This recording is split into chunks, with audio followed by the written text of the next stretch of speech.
So we have to learn to be tolerant, and even if we feel very strongly about our position and that it is correct and the other position is totally wrong, still, at the end of the day, no one has more ghayrah for his deen than Allah subhanahu wa ta'ala.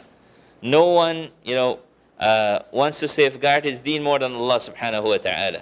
And we don't need to be the people who say, who set ourselves up as judges of others to say, well, okay, you are off the manhaj, or you are going to Jahannam, and you are doing, this, which is dalal, as we see happening.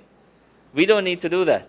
What we need to do is just, practice what we are comfortable with, and respect other positions that are there, or at least tolerate it and overlook it, or be patient with it for the greater well-being and the greater good. As we just heard about the story of Musa and Harun alayhi salam, and he looked at the greater priority, which was maintaining the unity despite the fact that some people had actually committed shirk in the process.